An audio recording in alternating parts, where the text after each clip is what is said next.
Hello,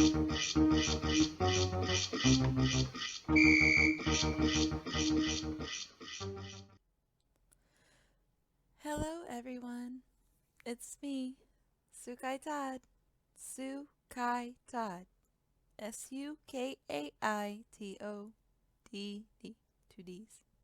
Sukai Todd. Or Sky. Skye. Not Skylar, not Skyla. Sky. At Sky Tsukino on TikTok. At the one and only Sukai Todd on Instagram. And Facebook. Sukai Todd. Spelled the same. SUKAITODD. It'll all be in the description. So now that we've covered the obvious, let's get into the title of this video. My review, Blackpink's Netflix original called Light Up the Sky, or Blackpink Light Up the Sky. Now before I really get into my thoughts on the actual video itself, or original itself, I want to make a very clear disclaimer, and I'll probably edit in a disclaimer written.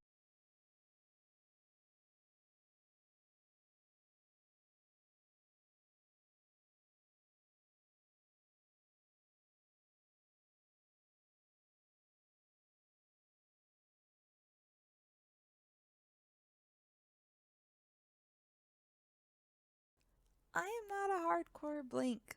I'm not a hardcore Blackpink fan. Like, I'm not like, Blackpink is the best music to ever be made in the history of the universe.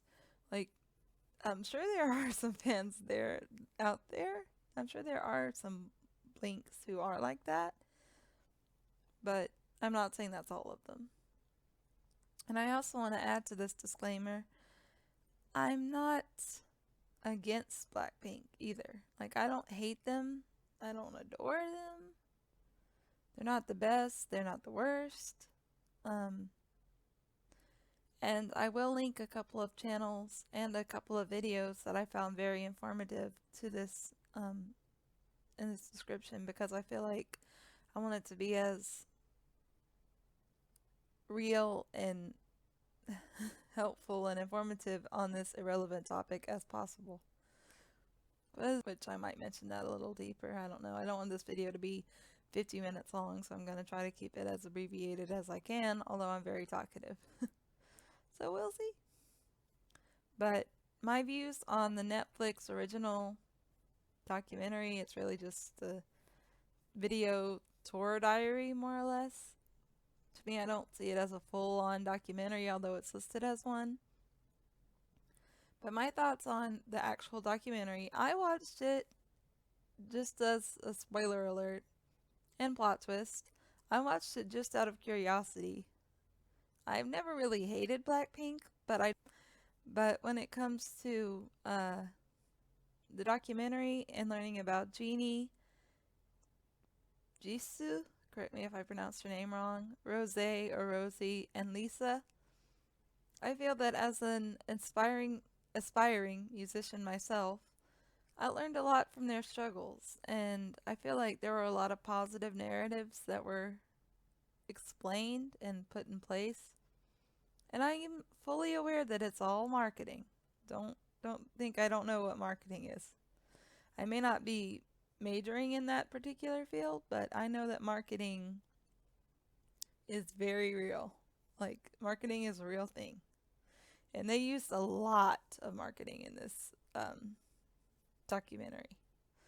It's become kind of famous / infamous for having clips before and after things have been released. Because I remember before I even decided to watch it, I saw on my YouTube, one of the suggested videos was the Blackpink who is the most charming Blackpink member from Netflix. And it was funny because I was like, okay, thanks for spying on me, Google and whoever else.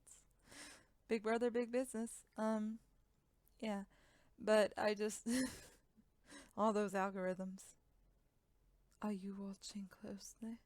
Let's not get into that. I think hearing their stories about their trials and what they went through, although I feel like there was a major level of like they call it media play or and calculation and preparing and but let's be real, K-pop is very calculated for better or for worse. Like girl bands can be just as controversial as boy bands in K-pop nowadays. Like I won't say it's no holds barred. That's going too far because K-pop companies are still very firm in their marketing tactics and the way that they run their companies for the most part. But being musician, that being a part of my personality and identity and what I do on the side right now. Hopefully it will go somewhere. Maybe these blogish things will do something and help me with that. I don't know. We'll see. Maybe in the next 10 years you'll see me on the Netflix documentary. I humbly receive. But yeah, I don't know. I don't know. And when I say that, I'm talking to God, source, universe, goddess, whatever you call it. To each their own.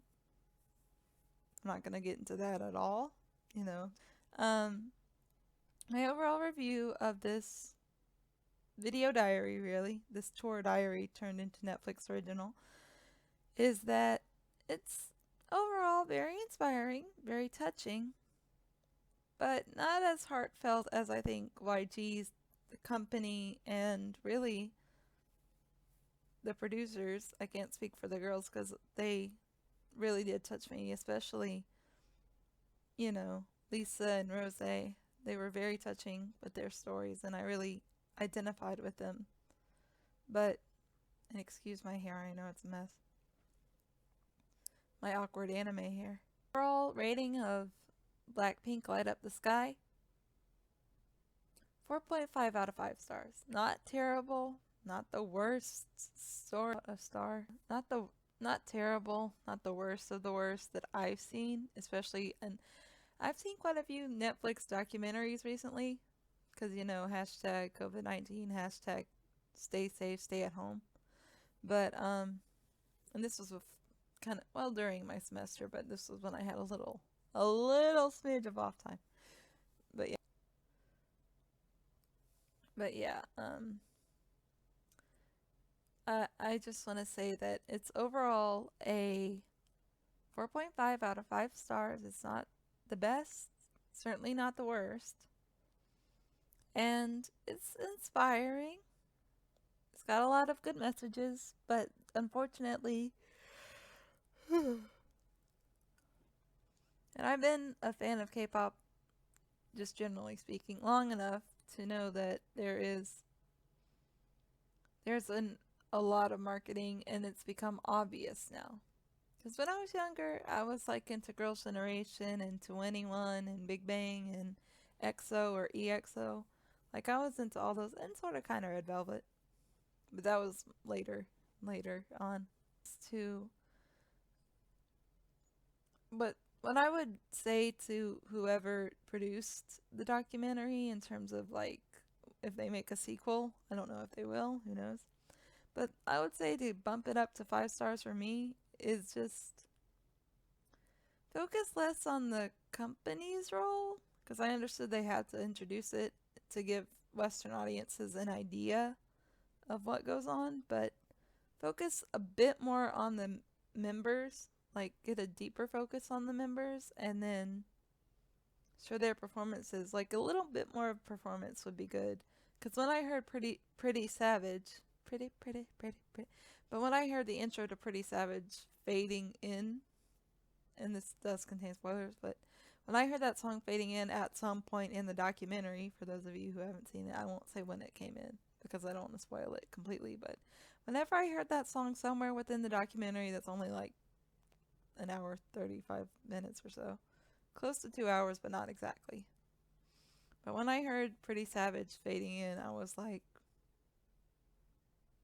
now wouldn't it have been cool if they showed an SBS performance of that?